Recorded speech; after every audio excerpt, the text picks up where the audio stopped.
Welcome to special analysis. నేను అమ్మ మండవ. ఈ రోజు అనాలిసిస్ లో భాగంగా మనం తీసుకోబోతున్న టాపిక్ ఏంటంటే, ఇక్కడ అనాలిసిస్ కి నేను ఒక టైటిల్ పెట్టినాను, భారతిరెడ్డి కేసులో జగన్మోహన్ రెడ్డికి చంద్రబాబు నాయుడుకి తేడా ఇదే అని చెప్పేసి నేను టైటిల్ పెడతాం జరిగింది. ఆ అంశం గురించి ఈ రోజు మనం మాట్లాడుకునే ప్రయత్నం చేద్దాం. గత 3 రోజులుగా ఒక అంశం సోషల్ మీడియాని కుదిపేస్తోంది, ఎస్పెషల్లీ తెలుగు రాష్ట్ర రాజకీయాలను కూడా. ఎందుకంటే జగన్మోహన్ రెడ్డికి సంబంధించి ఆయన మీద ఇప్పటిదాకా సిబిఐ కేసులు ఉన్నాయి, ఈడీ కేసులు ఉన్నాయి. అదేవిధంగా చూస్తే తన తండ్రి విషయం, తన తండ్రి చనిపోయిన తర్వాత ఆయనకు సంబంధించి రిలయన్స్ హస్తం ఉందని జగన్మోహన్ రెడ్డి చేసిన ఆరోపణలతో అప్పుడు కూడా కొంతమంది అభిమానులు జగన్మోహన్ రెడ్డి కోసం కేసుల రూపంలో బయటికి రావడం జరిగింది. 2019 ఎన్నికల కంటే ముందు వివేకానంద రెడ్డి మర్డర్ కేసు విషయంలో కూడా జగన్మోహన్ రెడ్డి సిబిఐ ఎంక్వైరీ అడిగే ప్రయత్నం చేశారు. అప్పుడు ఆ తర్వాత ఏదైతే తాను ముఖ్యమంత్రి అయిన తర్వాత ఆ సిబిఐ కన్సర్న్ వెనక్కి తీసుకున్నారో అప్పటి నుంచి సునీత జగన్మోహన్ రెడ్డి వైపే అన్ని వేళ్లు చూపిస్తూ ఎక్కే గడప దిగే గడప తేడా లేకుండా ఈరోజు తన తండ్రి కోసం న్యాయం చేయాలంటూ పోరాటం చేస్తోంది. ఇన్ని కేసులు ఉన్నాయి జగన్మోహన్ రెడ్డి చుట్టూరు. ఇవి కాకుండా ఈరోజు చూస్తే లిక్కర్ స్కామ్ వ్యవహారంలో పూర్తిగా లోతును మునిగిపోయారు ఆయన. ఇక్కడ జగన్మోహన్ రెడ్డి వైపే ఈరోజు బిగ్ బాస్ అంటూ కూడా ఈరోజు అప్రూవల్గా మారిన వాళ్ళు చాలా మంది ఉన్నారు. ఎంతోమంది అరెస్టులు జరిగాయి, ఆఖరికి పొలిటికల్ అరెస్టులు కూడా జరిగాయి. ఒక మిథున్ రెడ్డి, ఒక చెవిరెడ్డి లాంటి వాళ్ళు ప్రజెంట్ బెయిల్ మీద బయట ఉన్నారు. కానీ బట్ ఈ ఇష్యూలో జగన్మోహన్ రెడ్డి అరెస్ట్ తప్పదనే ప్రచారం ఎప్పటి నుంచో ఉంది. అలా జగన్మోహన్ రెడ్డి ఇన్వాల్వ్ అయిన కేసులు మ్యాక్సిమం లేవని అనుకోవాలి.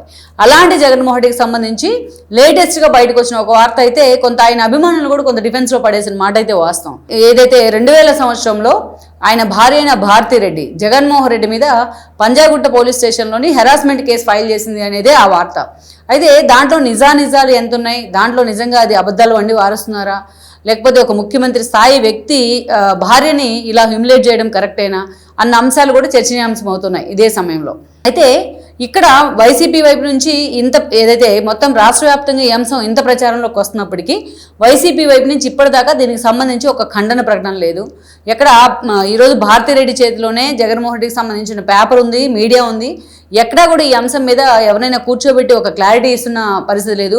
ఒక ఫ్యాక్ట్ చెక్కి సంబంధించి దీనిలో ఇదంతా అవాస్తవం అంటూ కూడా, అబద్ధ కల్పన అంటూ కూడా ఒక ప్రకటన ఎక్కడా లేదు, ఖండించిన ప్రకటన లేదు భారతిరెడ్డి చేతిలో ఈరోజు మీడియా ఉన్నా కూడా. ఇక జగన్మోహన్ రెడ్డి ఒక పార్టీ అధినేత, ఆయనకి సంబంధించి నిజంగా ఇది వ్యక్తిగత విషయం అయినప్పటికీ వన్స్ పొలిటికల్ లైఫ్లోకి వచ్చిన తర్వాత వ్యక్తిగత ఇష్టాలో లేకపోతే వ్యక్తిగత అంశాలు వన్స్ సెలబ్రిటీ స్టేటస్లో ఉన్న తర్వాత అవి ఎప్పుడు కూడా పబ్లిక్ లైఫ్లోనే ఉంటాయి. ఈరోజు జగన్మోహన్ రెడ్డికి సంబంధించి ఇది నిజంగా డ్యామేజ్ చేసే అంశమే, నిజంగా ఇది జరుగుంటాయి.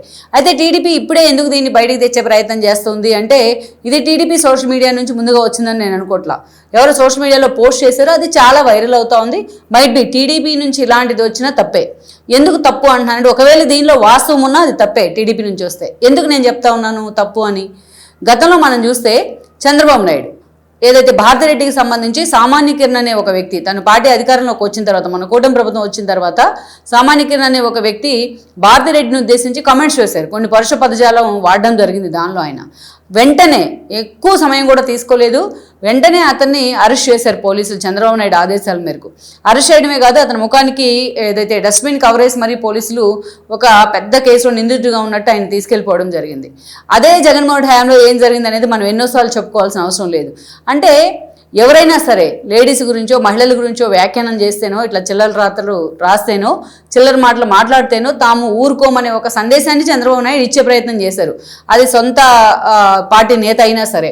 గతంలో ఆయన భార్య భువనేశ్వర్ని పట్టుకుని అసెంబ్లీ వేదికగా నానా మాటలు అన్నారు. ఆమె పూర్తిస్థాయిలో ఆమె క్యాట్ని అరెస్ట్ చేశారు. లోకేష్ పుట్టుకును కూడా అసాసినేట్ చేసే ప్రయత్నం చేశారు. ఇన్ని చేశారు కదా. కానీ ఎక్కడా కూడా చంద్రబాబు నాయుడు దాన్ని కన్నీళ్ళు పెట్టుకున్నారేమో బయటకు వచ్చి, జనం కూడా ఆ కన్నీళ్ళు చూసి అంతకింత వైసీపీ మీద ఈ రోజున పూర్తి స్థాయిలో రివెంజ్ తీర్చుకునే ప్రయత్నం జరిగిందేమో. కానీ ఎప్పుడు కూడా జగన్మోహన్ రెడ్డి కనీసం అట్లా మాట్లాడి ఆన్ రికార్డ్ దొరికారు వాళ్ళ మీద ఎక్కడ జగన్మోహన్ రెడ్డి ఒక కేసు కూడా ఫైల్ చేయలేదు. దాన్ని కనీసం ఖండించే ప్రకటన కూడా లేదు. ఇంకా పైగా మా నేతలు అన్నని మాటల్ని అన్నారని పోర్ట్రైట్ చేస్తూ ఉన్నారు అని చెప్తా ఉన్నారు. ద్వారంపూడి అన్నారు ఆఫ్ ద రికార్డు హౌస్లో. అదే వంశీ బయట ఆన్ రికార్డ్ మీడియాతో కొన్ని ఛానల్స్ ముందు మాట్లాడారు అదే మాట. అదే మాటల్ని అంబటి రాంబాబు లాంటి వాళ్ళు కూడా మాట్లాడడం జరిగింది. జగన్మోహన్ రెడ్డికి ఇవన్నీ కనిపించో ఆ రోజు దాన్ని మసిబూసి మారేడుగా చేసే ప్రయత్నం చేశారు. సరే, దాని ఫలితం ఏంటనేది వాళ్ళు టేస్ట్ చేశారు. దాన్ని పక్కన పెడితే ఈరోజు జగన్మోహన్ రెడ్డి తీరు ఎలా ఉంటుంది, చంద్రబాబు నాయుడు తీరు ఇలా ఉంది అని చెప్పడానికి ఇది ఒక ఎగ్జాంపుల్ మాత్రమే. అయితే ఈరోజు టీడీపీ సోషల్ మీడియా చేస్తున్న తప్పు అని నేను ఎందుకన్నాను కొన్ని అంశాల్లో.